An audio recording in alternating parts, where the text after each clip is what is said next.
Hola, buenos días a todos. Bueno, el comentario, como siempre, de esta semana, siguen muy movidos los mercados internacionales. Yo diría que lo más importante a destacar, así como resumen de estos 15 días, es a partir de este 1 de septiembre, como ya había anunciado la administración Trump, entraron en vigencia la nueva ronda de tarifas a un grupo adicional de importaciones desde China, incrementando la tarifa al 10%. Y esto pues sigue un poco, pues nada, como llevándose a cabo pues esas amenazas que se habían establecido, digamos, hace unas semanas atrás.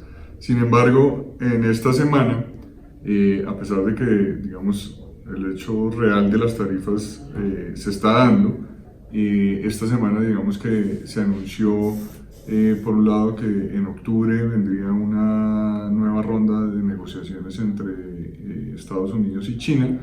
Digamos, esto animó bastante a los mercados, especialmente desde el martes de esta semana, y sumado, digamos, a otros temas también que venían generando un poco de nerviosismo y de incertidumbre, empezaron, digamos, a tener algún tipo de mejores noticias esta semana, y por eso hemos visto pues una reacción positiva en los mercados de renta variable a nivel mundial y local, y también una recuperación de las tasas de cambio contra el dólar, ¿no? Básicamente lo que vimos es esta semana, después de varias semanas de conflictos entre Hong Kong y las autoridades chinas sobre una ley de extradición.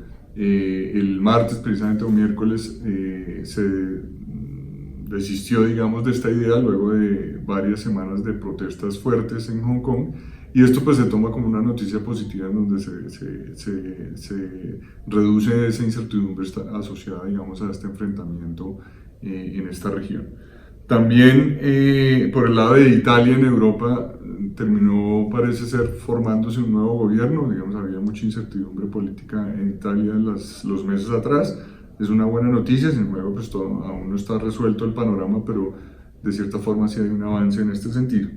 Y por el lado de Inglaterra, pues el nuevo primer ministro Johnson pues ha tomado venía tomando una visión muy dura sobre el Brexit, digamos, de salir de la Unión Europea sin ningún tipo de acuerdo. Sin embargo, el Parlamento ha tomado una serie de medidas un poco para bloquear esta iniciativa tan drástica, y eso también ha apoyado un poco esa idea de reducción de riesgo que veníamos viendo en las semanas anteriores, ¿no? Entonces, esta semana ha sido positiva en estos sentidos, digamos, en donde prácticamente no es que se hayan resuelto los problemas, ni mucho menos, pero han habido, digamos, mensajes positivos por el lado de la guerra comercial y de temas políticos en algunas regiones como Europa y Oriente.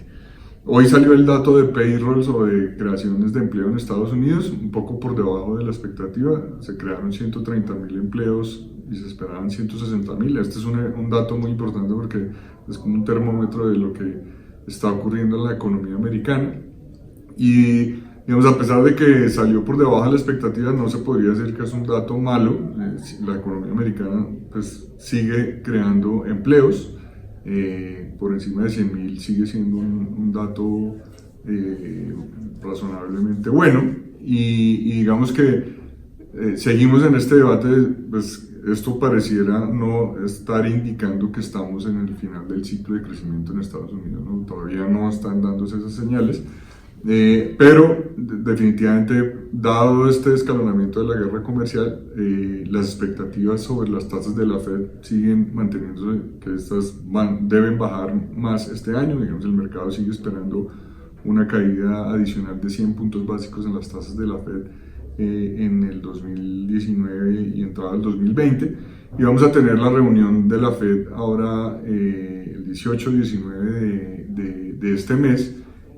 Va a ser una reunión nuevamente muy importante, pues porque recordemos, el mes pasado bajaron 25 puntos básicos. El mercado está esperando que vuelva a haber una baja, Pero pues vuelve y aparece esta idea de que los datos económicos en Estados Unidos no están saliendo necesariamente malos, como indicando la necesidad de un estímulo en vía tasas de interés, ¿no? Está muy detrás de eso todo este tema de la guerra comercial, pero la Fed definitivamente parece estar más detrás o siguiendo esas expectativas de mercado.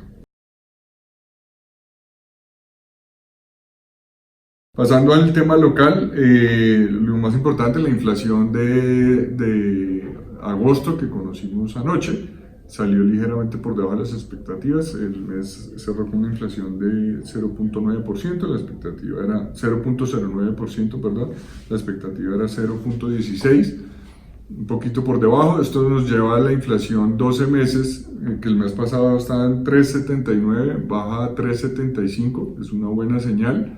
Tiene esto que ver pues con la idea de que las presiones de alimentos de pronto están empezando a mitigarse. Ya se anunció, vamos a ver si se concreta, que este mes se reabre la carretera entre Bogotá y Villavicencio, y esto es una buena noticia pues nuevamente pues para garantizar ese flujo de alimentos que llegan a Bogotá y que venían generando algún tipo de presión alcista en los precios, ¿no?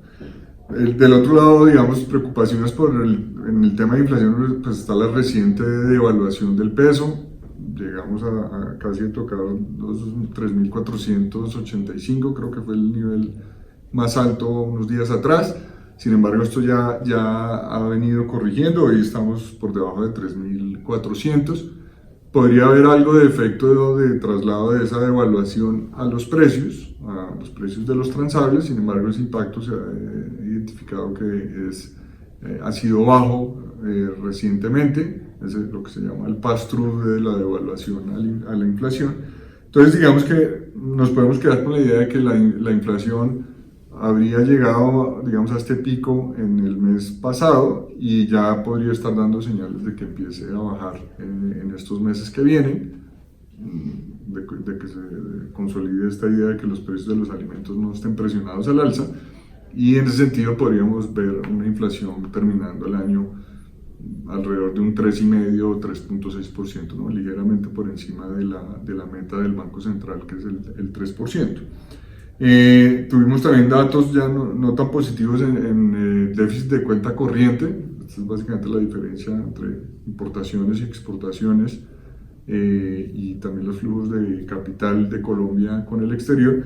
Ese déficit sí se incrementó al 4.3% del PIB. El año pasado habíamos cerrado en el 3.8%. Y pues sí, es una noticia no tan positiva en la medida que esto es uno de los balances que hay que monitorear muy bien, precisamente porque lo que está indicando es que los dólares que están saliendo son más de los que están llegando, ¿no? Y esto lo miran mucho las calificadoras de riesgo. Entonces, no es un dato que esté moviéndose en la dirección correcta. A pesar de la devaluación del peso, digamos, las exportaciones no han logrado impulsarse, y digamos, el otro componente, que es la inversión extranjera directa que financia este déficit, digamos, ha venido creciendo a un ritmo menos acelerado, ¿no? Ya hoy esa inversión extranjera no alcanza a financiar el 100% de ese déficit, y eso pues no es una buena noticia. En agosto vimos también algo de salidas de inversionistas extranjeros en el mercado de TES. Recordemos, los extranjeros tienen alrededor del 26% de la deuda en TES del país. Y en agosto, un poco con toda esta volatilidad internacional y un poco esa percepción negativa en general sobre mercados emergentes que se está devolviendo estas semanas, en agosto sí hubo retiros o ventas de TES de extranjeros. Se estima alrededor de $1 billón, que es una cifra, digamos, significativa. Y también pues se anunció que en el índice de renta fija que gestiona o que maneja JP Morgan, se van a incluir los bonos chinos en este índice, que es un índice de bonos de deuda emergente a nivel mundial, en el que Colombia participa. Entonces, el hecho de que se involucre ahora bonos de China quiere decir que el peso de los bonos colombianos, así como el de los otros países que allí participan, se va a reducir. Entonces, dicho de otra forma, esa referencia en que los TES hacen parte de ese índice global, que hoy pesa cerca de un 6% del índice total, se estima que va a bajar a cerca de un 5%. Y eso quiere decir que los extranjeros que siguen este benchmark en sus decisiones de inversión, pues tengan un poco la necesidad de pronto de liquidar parte de esas posiciones porque el índice ya pesa menos, Colombia pesa menos en ese índice. Esto se va a llevar a cabo el otro año, a partir de febrero, es un tema gradual, pero es una noticia importante porque está diciendo pues, que por la entrada de China, todos los países ahora pesamos menos en ese índice, quiere decir que el peso relativo de los TES en este índice global de deuda emergente va a ser menor. Para cerrar, yo diría, pues en este contexto de la inflación un poco corrigiendo, vimos el crecimiento económico fue del 3%, sigue siendo un muy buen dato si lo comparamos con la región. Uno dice, bueno, 3 contra la expectativa de un 3,5, 4, que es lo que queremos que crezcamos, no es tan bueno, pero si lo vemos a nivel relativo, especialmente de la región donde se espera que crezca entre un 0,5 y un 0,8, el dato de Colombia sigue siendo muy bueno, ¿no? Entonces esto nos lleva a que el Banco de la República pues, no necesariamente tiene espacio para bajar las tasas de interés y por eso seguimos pensando en nuestro escenario base que por lo menos los siguientes 6 a 9 meses seguimos creyendo que el Banco de la República mantiene las tasas de interés sin movimiento. Entonces esto nos lleva pues, a un escenario favorable para los fondos de inversión en donde la deuda colombiana sigue mostrándose como una alternativa atractiva en este entorno de tasas de interés tan bajas y por eso digamos creemos que los fondos de inversión de renta fija pues deberían tener esta estabilidad hacia adelante.